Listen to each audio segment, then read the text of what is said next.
안녕하세요 여러분, 소순영입니다. 자, 이제 3단원 갑니다. 자, 이제 3단원 제목이 항등식과 미정계수예요. 뭐 단원 내용은 굉장히 조금 이렇게 짤막한 것처럼 여러분들 느낄 수 있는데 이제 앞으로 이 전체적으로, 그러니까 여러분들이 왜 지금 우리는 정석책에서는 뭐 1단원, 2단원, 3단원이 이렇게 좀 짤막짤막하게 끊어져 있지만 그것들이 한꺼번에 쭉 전체적으로 엮여서 다항식이라고 보통 불리우거든요. 단원명이. 이제 그 다항식을 이끌어가는 데 있어서 굉장히 중요한 내용을 배우는 거고요. 그리고 뭐 여기뿐만 아니고 이제 앞으로 여러분들이 이제 뭐 다른 교과목에서도 수학을 배우다 보면 다른 교과목에서도 이 항등식 내용이라든가 또 미정계수를 구하는 그 내용은 엄청 중요한 겁니다. 그래서 여러분들이 뭐 너무 이렇게 깔보면 안 됩니다. 자, 이제 내용은 어느 정도 이제 알고 있는 것 같아요. 자, 항등식이 뭐냐? 그러면 그냥 단어 뜻 그대로 해석을 하면 돼요. 말 그대로 등식이에요. 그러니까 등식이라고 하는 건 등호가 들어가 있는 걸 말하지. 그러면 등호가 들어가 있지 않고 예를 들어서 부등호를 포함하고 있어요. 그러면 부등식인 거예요. 자, 그래서 뭐냐 간단하게 보여드리면 이런 거야. 식이 있어요. 식은 크게 나누어서 두 개로 나뉘어. 등식과 부등식으로 나뉘어요. 그럼 이제 부등식에 관한 건 우리 이제 뒤에 부등식 단원에 가면 이제 설명할 기회가 있을 것 같고요. 등식이 또 두 개로 나뉘고 실제로 부등식도 두 개로 나뉘어요. 근데 이 등식을 두 개로 나눌 때, 자, 여러분들 등호가 들어가 있는 식 중에 뭐 익숙한 말, 그리고 우리가 늘 쓰는 말, 바로 방정식이라는 걸 들어봤죠. 방정식이라는 게 있고, 그리고 지금 여기서 하려고 하는 항등식이라는 것이 있어요. 그럼 둘의 차이는 뭐냐? 둘의 차이는 그 식을 만족시켜주는 값, 문자의 값 있죠. x에 관한 식이 있었어. 그러면 그 식을 만족하는 x값, 우리가 보통 해라고 부르기도 하고 뭐 근이라고 부르기도 하죠. 그것의 개수 차이야, 개수. 방정식은 헤아릴 수 있을 만큼 있다는 뜻이야. 그걸 보통 이제 유한이라고 표현하거든요. 그러니까 이제 유한계 있는 거야. 그러면 1차 방정식 같은 건 하나밖에 없고 2차 방정식은 근이 두 개가 있고 이제 그런 건 방정식이라고 부른다는 거야. 항등식, 지금 우리가 하려고 하는 게 이거야. 등식인데 자, 이 항이라고 하는 건 그냥 항상 성립한다라고 생각하면 돼. 그러니까 항상 성립하는 등식이라는 거죠. 식이야. 근데 그런 식 중에 부등식에도 그런 게 있어요. 이건 나중에 설명할게요. 절대부등식, 조건부등식, 보통 이런 식으로 설명을 해요. 그럼 이제 간단하게 여러분들 2x-1 equal 0 그러면 1차 방정식이라고 부르죠. 선생님 나 이런 거 어디선가 본 것 같아. 자, 그래요. 여러분들 아마 이미 용어를 항등식이라고 배우지 않아서 그런데 여러분들 알고 있을 것 같아요. 자, 뭐냐면 중학교 때 왜 등식 AX는 B라는 거를 풀어본 적이 있을 것 같아. 자, 항등식은 항상 성립하는 등식이야. 자, 이거야. AX는 B라는 등식. 자, 얘 등식이라고 표현합니다. 방정식이라고 말하지 않아요. 그럼 왜 그러냐면 얘 때문에 그래요. 요건 나중에 여러분들 뭐 2차 방정식을 가도 똑같습니다. 항상 어떤 식을 구성하고 있는 요 최고차항의 계수 있죠. 요 계수가 0이냐 아니냐에 따라서 부르는 이름이 달라질 수도 있고요. 실제 식의 차수도 달라질 수 있습니다. 그러니까 우리가 흔히 이렇게 써.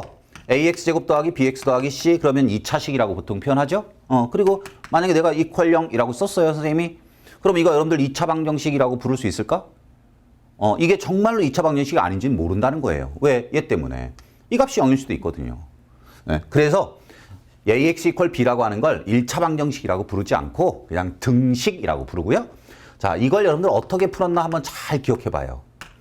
요 값이 0이냐 아니냐로 나눠서 풀었었잖아요. 첫 번째, A가 0이 아닙니다. 그러면 우리가 이제 수나 문자에서야 0이 아니다. 왜 0이 아니다라고 하는 조건을 만드느냐? 그거는 나누고 싶어서 그래요. 그러니까 0이 아니란 말은 나눌 수 있다는 뜻이야. 그래서 X는 양변을 A로 나누니까 A분의 B라는 답이 나와요. 자, 그리고 이럴 때 요 놈을 1차 방정식이라고 부를 수 있습니다. 해가 한 개 있는 겁니다. 이건 방정식이에요. 근데 요거 말고 여러분들은 실제로 이 풀이를요, 세 가지로 배우거든요. A가 0일 때 이제는 우변에 있는 B 값에 의해서 또 영향을 받습니다. B가 0일 수도 있고요. B가 0이 아닐 수도 있어요. 그럼 이 경우는 모양이 무슨 모양이냐면 0 곱하기 X가 0이야. 모양이 이런 꼴이죠. 0 곱하기 X는 0의 모양을 갖고 있어요. 자, 이때는 X에다가 2를 넣어도 0이고 좌변이 2를 넣어도 0이고 3을 넣어도 0이고 즉 모든 수가 다 답이 돼요. 그래서 여러분들 이거 뭐라고 배웠죠? 해가 무수히 많다. 또 그걸 또 뭐라고 표현했죠? 부정이라고 표현했습니다. 해가 무수히 많은데 그럼 부정이라고 하는 건 정해지지 않았다라는 뜻인 거죠. 자, 이 경우는 어떻게 되는 거지? 0 곱하기 x가 0이 아닌 b가 되는 거야. 1 집어넣어도 답이 안 돼. 왜? 0 곱하기 x 모양은 x에다 어떤 수를 집어넣든 무조건 0이니까. 그러니까 이건 무조건 0이고 얘는 0이 아닌 수야. 절대로 같을 수가 없죠. 그 말은 이 식을 성립할 수 있는 x 값은 존재하지 않습니다. 그래서 이때는 뭐라고 불렀어요? 해가 존재하지 않아요. 즉 이걸 우리는 또 흔히 불능 이런 식으로 표현했죠. 자, 우리가 이제 공부하려고 하는 항등식이라고 하는 건 이런 모양이라는 거지. 뭐든지 다 답이라는 거야. 항상 성립한다 이거죠. 그러니까 결국 모양을 생각하면 0 곱하기 x 이퀄 0의 등식의 형태에서 등장했던 바로 요 놈이 뭐라고 말할 수도 있다. 항등식이라고 말할 수도 있다. 이해됐습니까? 그래서 여러분들이 항등식이라고 하는 걸 용어를 처음 듣는다 하더라도요. 실제로 이 등식 AX는 B라고 하는 것을 풀 때 우리가 이제 두 번째 모양에서 살펴봤던 A, B가 모두 0의 모양을 갖고 있는 저 식이 그냥 대표적인 항등식이라고 볼 수도 있는 겁니다. 됐나요? 네. 그러면 저런 항등식을 가지고 우리 도대체 뭐 하고 싶은 거냐? 단원의 제목에 이미 다 나와 있습니다. 항등식과 미정계수죠? 그래서 앞으로 여러분들 항등식 그러면 늘 미정계수를 구하는 문제다라고 생각하시면 돼요. 그리고 이제 조금 있다가 우리가 그걸 이제 미정계수를 구하는 방법으로 대표적으로 두 가지를 공부할 겁니다. 자, 이제 먼저 항등식 문제가 나오면 그건 미정계수를 구하는 문제라고 선생님이 잠깐 설명을 했는데 그럼 이게 과연 항등식이야? 아니면 이게 황등식일까? 또는 여러분들이 문제를 딱 읽더니 이거 항등식이네? 뭔가 이렇게 판단할 수 있어야 되잖아요. 그래서 대표적으로 항등식임을 알려주는 표현을 잠깐만 볼게요. 그러니까 문제 속에서요. 이런 표현이 나오면 이 문제는 항등식이라는 거야. 어떤 특정한 문자에 대한. 뭐 x에 대한이라고 표현할 수도 있고 그냥 뭐 다른 문자를 지정할 수도 있습니다. 그래서 그냥 k라고 쓸게요. 자, 어떤 식이 있어요. 이 식이 요 놈이 k라는 문자에 대한 항등식이라고 하는 것을 어떤 방법으로 알려주느냐? 첫 번째 방법. 뭐 이 방법이 뭐 딱 유일하게 뭐 공식처럼 정해져 있는 건 아니야. 대표적으로 많이 나오는 표현 몇 가지를 선생님이 알려드리는 겁니다. 가장 솔직하게 알려줘. 얘가 어떤 식이, 물론 여기에는 이제 K라는 문자가 들어있을 거야. 요 놈이 K에 대한 항등식이다. 이렇게 알려주겠죠, 뭐. 그냥 문제 속에서 그냥 대놓고 알려주겠다는 거죠. 자, 다음과 같은 식이 K에 대한 항등식이다. 뭐 문자, 그러니까 미정계수, A가 얼마냐, B가 얼마냐, 뭐 이렇게 물어볼 수도 있어요. 자, 두 번째. 임의의 K에 대하여 어떤 식이 있어. 자, 임의의란 말은 무슨 말이냐? 그냥 아무런 K나 이런 뜻이야. 그러니까 K 값이 뭐든 상관없다 이런 뜻이야. 임의의 K에 대하여 다음과 같은 식이 성립한다. 물론 이 식 속에는 K라는 문자가 들어있습니다. 그러니까 임의의 K에 대하여 다음과 같은 식이 성립한다. 그러면 그 식은 K에 대한 항등식이라는 뜻입니다. 방금 전에 선생님이 이 임의를 설명하면서 얘기했어요. K의 값에 관계없이 다음과 같은 식이 성립한다. 역시 또 K라고 하는 문자로 이루어진 식 하나가 있어요. 그런데 그 식은요. K의 값에 관계없이 성립한다. 뭐 이런 말이 나왔어요. 이 말. 어떤 문자의 값에 관계없다. 그러면 그 문자에 대한 뭐라고? 항등식이다. 자, 임의란 말은 그냥 모든이란 말과 똑같은 말이에요. 모든 K의 값에 대하여. 역시 식이 성립한다. 그러면 K에 대한 항등식이란 뜻입니다. 그런 이제 문제를 풀면서 여러분들이 이와 같은 표현들을 보고 내가 마주하고 있는 이 식은 K에 대한 항등식이구나. 그러면요. 틀림없이 그 식 속에는요. 미정계수가 들어있다는 거예요. 우리는 이제 그걸 구하러 갈 겁니다. 어떤 방법인가? 선생님이 두 가지 방법을 잠시 후에 알려드릴 거고요. 여러분들이 이제 그런 방법을 써서 이제 미정계수를 구하는 거를 이제 앞으로 열심히 연습하시면 되는데 그냥 이런 거 나오면 이렇게 풀면 돼. 이런 게 아니고 이제 앞으로 우리가 이 당식이라고 불리우는 큰 단원에서 배우는 또 다른 내용들과 계속 그 항등식의 내용이 연결이 된다는 거예요. 그래서 중요하다는 뜻입니다. 자, 이제 두 번째예요. 제목은 그냥 항등식의 성질이라고 표현하는데요. 항등식 문제는 어떻게 하면 내가 찾고 싶은 미정계수 값을 구할 수 있느냐라고 하는 걸 일종의 알려주는 거라고 생각하시면 돼요. 자, 이제 x에 대한 항등식이 있어. 자, ax 더하기 b 이퀄 0이 x에 대한 항등식이야.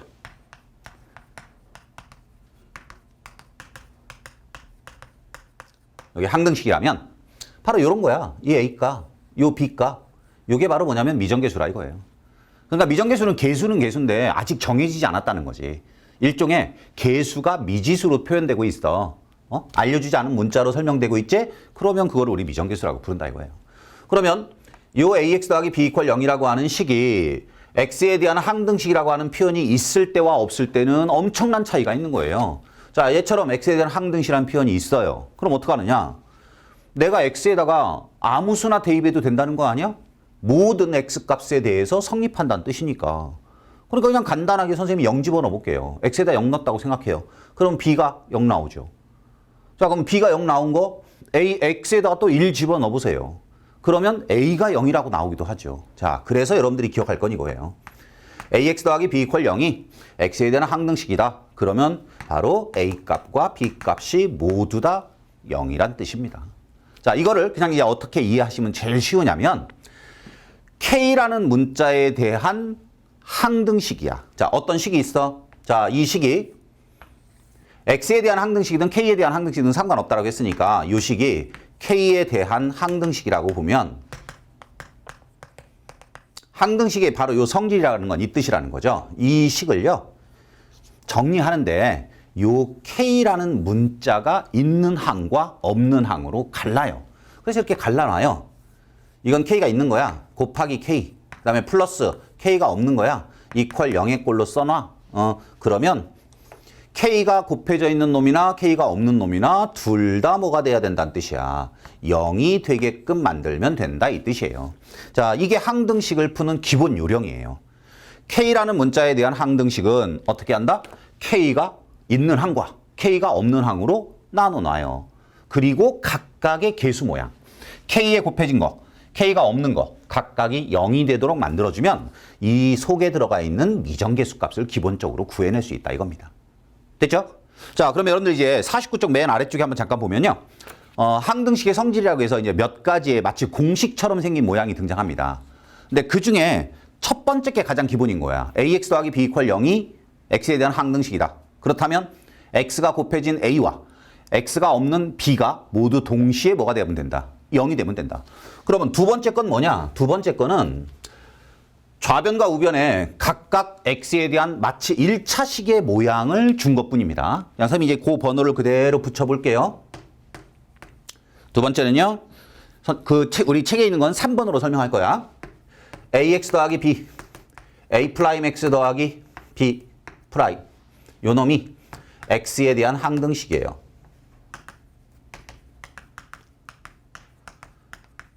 자, 그러면 뭔가 다른 건 없어. 그냥 이 상태에서는 1차항은 1차항끼리 계수 비교, 상수항은 상수항끼리 서로 똑같아져야 된다 이 뜻인데 우리가 방금 전에 살펴봤던 기본 모양으로 생각하면요. 그럼 좌변으로 다 이항하세요. 이렇게. 그러면 x가 있는 놈은 a-a'(x) 이렇게 되겠죠? x가 없는 건 b-b' 이퀄 제로 이렇게 되는 거고 항등식이니까 자, x가 있는 계수나 x가 없는 상수항 모양이나 동시에 뭐가 되면 돼요? 0이 되면 됩니다. 즉 a-a'(과 b-b''이 동시에 0이 되면 된다는 소리고요. 이 말은 결국 a와 a', b와 b'이 서로 똑같다 이 뜻인 거야. 그러니까 첫 번째 거로 얘처럼 바꿔서 문제 풀지 말고 앞으로 이런 모양 나오면 그냥 이렇게 생각해. 끼리끼리 같은 거야. 1차항은 1차항끼리 같은 거고 상수항은 상수항끼리 같은 거야. 언제만? 항등식일 때만. 됐나요? 자, 이제 세 번째입니다. 세 번째는요. 방금 전에 본 거는 1차식의 모양이었다는 거고요. 2차식일 때도 똑같다 이겁니다. ax제곱 더하기 bx 더하기 c 이퀄 0이라는 이 등식이 x에 대한 항등식이야. 그러면 어떻게 되느냐? 이제 각각이야. 아까는 이게 없었던 거잖아요. 마치 1차식 모양으로 bx 더하기 c꼴이었던 거고요. 2차항 모양이 새로 생겼다는 거지. 그러면 이때도 마찬가지 그냥 끼리끼리야. x제곱의 개수인 a나 1차항의 개수 b나 상수항 모양인 c나 다 0이면 된다. 자, 그러면 ax제곱 더하기 bx 더하기 c가 a'x제곱 더하기 b'x 더하기 c'과 같다라는 식이 x에 대한 항등식이야? 그러면 당연히 2차항의 개수, 1차항의 개수, 상수항의 개수끼리 끼리끼리 뭐 하게 해주면 돼? 같게 해주면 돼요. 이제 그것이 4번인 겁니다. 그래서 이 항등식의 성질이라고 하는 건 뭐 여러분들 특별히 외우는 게 아니고요. x값이 뭐든 상관없으려면 결국은 좌변과 우변의 모양의 식이 똑같으면 된다. 이렇게 생각하시면 되는 거예요. 자, 그리고 나서 이제 우리 좀 더 이제 문제를 풀 때 많이 활용이 되는 그 미정계수를 구하는 방법 두 가지를 한번 살펴볼게요. 그걸 우리가 흔히 그냥 미정계수법이라고 부릅니다. 자, 미정계수법은 항등식에서 미정계수를 구해내는 방법이다라고 생각하면 돼. 첫 번째 방법, 그러면 뭐냐? 첫 번째 방법은 계수비교법이야. 단어에서 그냥 그 느낌 팍 오죠? 계수비교법. 방금 전에 우리 항등식의 성질에 ax 더하기 b하고 a'x 더하기 b'이 x에 대한 항등식이다. 같다라고 하는 식이 항등식이면 1차항의 개수 모양, 이 상수항끼리 서로 같아야 된다. 바로 이게 그겁니다. 계수비교는요. 동류항의 계수비교하는 거예요. 이 계수를 같게 만드는 방법. 자, 얘는 우리 좀 이따 한번 두 개를 그냥 동시에 같이 한번 보도록 할게요. 자, 두 번째 방법은 뭐가 있냐면요. 항등식이라고 하는 것이 항상 성립하는 거잖아. 즉, 임의의 값에 대해서 늘 성립하는 거죠. 그러면 내가 필요로 하는 값을 그냥 대입하겠다는 소리야. 그래서 두 번째 방법의 이름도요. 그냥 느낌 팍 와요. 수치 대입법이에요. 수치라고 하는 건 말 그대로 숫자라는 거야. 0, 1, 2 뭐 이런 거. 어떤 수를, 특정한 수를 내 맘대로 대입해서 문제를 풀겠다는 거야. 뭘 하기 위해서? 미정계수를 구하기 위해서. 필요한 수를 대입하는 방법이에요. 그러면 이제 이게 굉장히 애매모호한 말 같지 않습니까? 필요한 수를 대입한다. 그러니까 말로는 아무 숫자나 대입해도 돼요. 왜? 항등식이니까. 0을 대입하나 1을 대입하나 2를 대입하나 그 식은 늘 성립할 거니까 수치를 대입한다라고 할 때 이 수치라고 하는 거는 어떤 수든 사실은 상관이 없어요. 근데 우리가 대입하는 건 가장 편하게끔 이 문제를 해결할 수 있는 또는 지금 이 항등식 문제는 이 수를 꼭 집어넣어야만 내가 필요한 것이 구해질 때가 있어. 그래서 선생님이 조금은 그냥 애매한 표현을 썼습니다. 그러면 도대체 필요하다는 게 뭐냐? 그 대표적인 건 바로 뭐냐면 모르는 식을 없애게끔 수를 대입할 수가 있습니다. 이건 우리 뒤에 가서 기본 문제를 풀 때 선생님이 설명을 드릴게요. 자, 그러면요.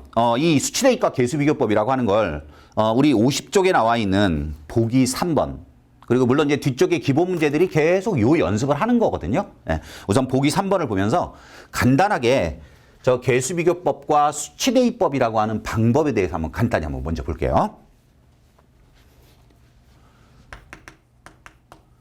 자, 보기 3번 보시면요. ax 더하기 2와